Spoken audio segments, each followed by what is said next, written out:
కర్కాటకం వారికి గనక చూసుకున్నట్లయితే ఇక్కడ మీకు రాశిలో 2 శుభగ్రహాలు, లగ్నం అనుకోండి, రాశి అనుకోండి, గురువు శుక్రుడు ఉంటూ బుధుడు 23వ తేదీకి వచ్చి చేరుతున్నాడు. అదేవిధంగా 2వ స్థానంలో కేతు ఉన్నాడు ధనస్థానంలో, అష్టమంలో రాహువు, 12వ భాగ్యస్థానంలో శని యొక్క సంచారం జరుగుతుంది. దశమంలో ఉండేటువంటి కుజుడు 21వ తేదీ నుంచి లాభంలోకి వస్తున్నాడు. అలాగే మీకు ఈ 16వ తేదీ అమావాస్య తర్వాత రోజు వస్తుంది కాబట్టి ఈ 16వ తేదీ ఒకటి మరియు 27, 28 తేదీలు కొన్ని విషయాల్లో మీరు జాగ్రత్తగా ఉండాలి. అయితే ఈ యొక్క విషయాలు చెప్తుంది నేనైనప్పటికీ చెప్పిస్తుంది సాక్షాత్ లలితా అమ్మవారిగా భావిస్తూ ఆ లలితాంబిక అమ్మవారి యొక్క అనుగ్రహం మీకు పరిపూర్ణంగా కలగాలని మనస్ఫూర్తిగా కోరుకుంటూ, ఇక్కడ ఎప్పుడైతే 2 గ్రహాలు ఉండి మరో 3వ గ్రహం వస్తుందో, ఇది ప్రధానంగా మీకు గురువు సంతానానికి కారకుడు, శుక్రుడు కూడా సుఖానికి కారకుడు కాబట్టి కొంతవరకు ఓవర్ వర్క్ ఉన్నప్పటికీ కూడా సంతాన యోగము, వివాహ యోగము, మరియు అదేవిధంగా కొన్ని పెద్ద మొత్తంలో ఆగిపోయినటువంటి ధనం కానీ, లేకపోతే బ్యాక్లాగ్స్ ఏవైతే మీకు మిగిలిపోయాయో ఉన్నత విద్యా సంబంధించినటువంటి విషయంలో అవి కొంత క్లియర్ అవ్వడం జరుగుతూ ఉంటుంది. అయితే మీకు ధనస్థానంలో కేతు ఉన్నాడు కాబట్టి, అది కూడా సూర్యుడి యొక్క రాశిలో ఉన్నందుకు గణపతి యొక్క ఆరాధన, సూర్య నమస్కారాలు ఎక్కువగా చేయండి. దాని ద్వారా మీకు ఫైనాన్షియల్గా చాలా బాగుంటుంది. గృహము, వాహనము, ఏదైనా కొత్త కోర్సెస్ చేయడానికి చాలా అనుకూలమైనటువంటి గ్రహస్థితి ఉంది మీకు. అయితే మీరు ఎట్టి పరిస్థితుల్లో 16వ తేదీ మాత్రం ఇన్వెస్ట్మెంట్లు చేయకండి. అదేవిధంగా 27, 28 తేదీలు షేర్ మార్కెట్ విషయంలోని కొత్తగా ఎవరైనా ఫ్రెండ్స్ కొత్తగా మనకు చూడండి, ఇవాళ రేపు ఫేస్బుక్లోని, ట్విట్టర్స్లోని, రకరకాల ఇన్స్టాస్లోని పరిచయాలు అవుతూ ఉంటాయి, కొత్త ఫ్రెండ్స్ పరిచయం అవుతుంది. 27, 28 తేదీల్లో పరిచయం అయ్యేటువంటి స్నేహితుల మూలంగా, ప్రేమ వ్యవహారాల మూలంగా మీకు ఇబ్బంది వస్తుంది. 27, 28 తేదీలు నిర్ణయాలు తీసుకునేటప్పుడు చాలా జాగ్రత్తగా ఉండండి. స్నేహితుల విషయంలోని, ప్రేమ వ్యవహారాల విషయంలోని, ఈ షేర్ మార్కెట్ విషయంలోని, నిర్ణయాల విషయాల్లో, ఈ 4 విషయాల్లో చాలా కేర్గా ఉండాలి. తొందరపడి నిర్ణయాలు తీసుకోకూడదు. 27th and 28th గుర్తుపెట్టుకోండి. అలాగే అష్టమంలో రాహు ఉన్నందుకు కాస్త శనివారాలు వాహనం మీద వెళ్ళేటప్పుడు కొంచెం జాగ్రత్తగా వెళ్ళండి. ఉద్యోగ సంబంధించిన విషయంలో కొంచెం స్ట్రెస్ ఉన్నప్పటికీ గ్రోత్ కూడా బాగుంటుంది చెప్పాలంటే. ఇక మీరు నిత్యము చేయవలసినటువంటి దేవత ఆరాధన ఏమిటి అని చెప్పి చూసుకున్నట్లయితే, మీరు సుబ్రహ్మణ్యేశ్వర స్వామి యొక్క ఆరాధన చేయండి. అన్ని విధాలా మీకు బాగుంటుంది.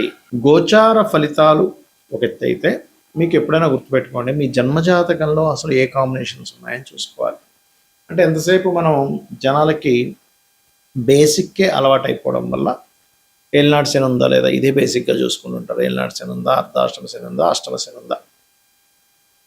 రెండవది ఏమిటి అంటే, వీటితో పాటు కాలసర్పయోగం ఏమైనా ఉందా, సర్పదోషాలు ఏమైనా ఉన్నాయా, మాతృదోషాలు ఉన్నాయా, పితృదోషాలు, ఇవి చూసుకుంటారు. ఇవి నేను తప్పు అనట్లేదు, కానీ ఏలినాటి శని అనేటువంటిది ఏంటంటే, మనకి ఇప్పుడు ఏ రాశుల వారికి నడుస్తుంది చూసుకుంటే, కుంభము, మీనము, మేషం వారికి ఏలినాటి శని, సింహం వారికి అష్టమ శని, ధనస్సు వారికి అర్ధాష్టమ శని. శని ఎప్పుడు కూడా ఏం చేస్తాడు అంటే, మీకు ఒకటే గుర్తుపెట్టుకోండి, మీకు శని అనేటువంటిది కొంత ఆలస్యం అవుతున్న కొత్త విషయాలు నేర్పిస్తాడు, ఒక శ్రమనిస్తాడు. ఇప్పుడు ఎలా అయితే ఒక రాజు తను రాజ్యాన్ని వెళ్ళాలంటే ముందు యుద్ధం చేయాలి, యుద్ధం చేస్తేనే రాజ్యం వస్తుంది.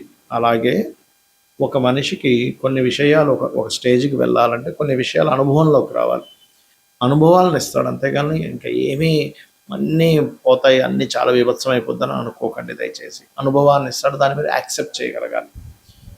అదేవిధంగా కాలసర్ప దోషం అనేటువంటి జన్మజాతకానికి అప్లై చేయకూడదని శాస్త్రంలో ఉంది, కాలానికి సంబంధించిన విషయంలో. ఎందుకంటే నేను గతంలో చాలాసార్లు చెప్పాను, 170, 180 మంది ప్రెసిడెంట్లకు ఉంది కాలసర్ప దోషం, మెగాస్టార్ చిరంజీవికి ఉంది, చాలామందికి ఉందని చెప్పాను, పెద్ద వాళ్ళకి, మల్టీమిలియనర్కి.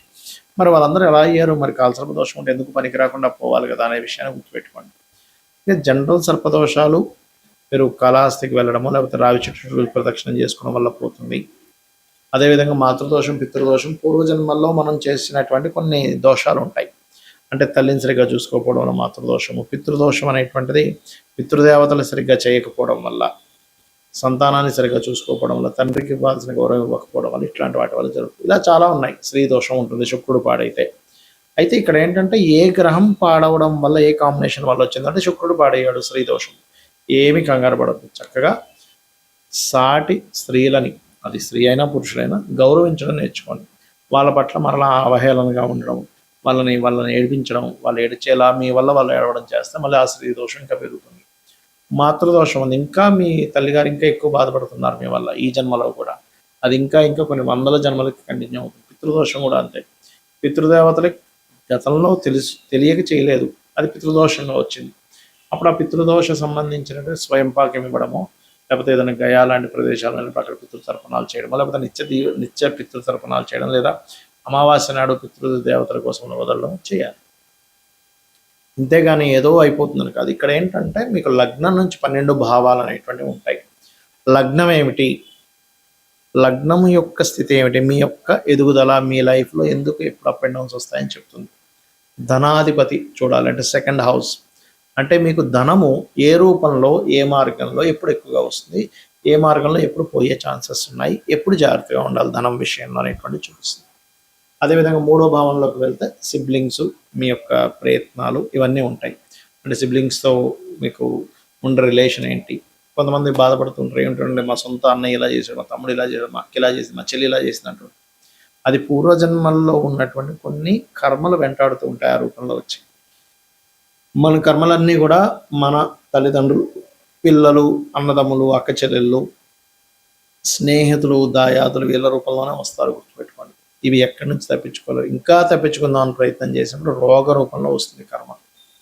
కాబట్టి మీ విద్యా విషయం, ప్రాపర్టీ విషయం 4వ భావంలోని, సంతాన అభివృద్ధి, సంతానం గురించి విషయాలని 5వ భావంలోని, రుణ రోగ శత్రు భావాలని 6వ భావంలోని, జీవిత భాగస్వామి ఎప్పుడు వస్తుంది, అసలు ఎప్పుడు వివాహం చేసుకోవాలి, ఎలాంటి ప్రయత్నం చేస్తే మీకు అవుతుంది, అసలు ఎందుకు ఇంత లేట్ అవడానికి కారణాలు ఏంటి అనేటువంటివి, ఏం చేస్తే మీకు వివాహం అవుతుంది 7వ భావంలోని, ఆకస్మిక సంఘటనలు, ఆయుష్ అంతా 8వ భావంలోని, తండ్రి, గురువులు, దేవతా క్షేత్రాలని భాగ్యభావంలోని, మీరు చేసే ఉద్యోగాలు దశమంలోని, మీరు చేసేటువంటి వ్యాపారాల లాభస్థానంలో, మీరు ఎప్పుడు ఇన్వెస్ట్మెంట్ చేయాలి, ఎప్పుడు పెట్టకూడదు, అసలు మీ పేరు మీద ఇన్వెస్ట్మెంట్ చేయొచ్చా చేయకూడదు అనేటువంటిది 12వ భావంలో ఉంటుంది.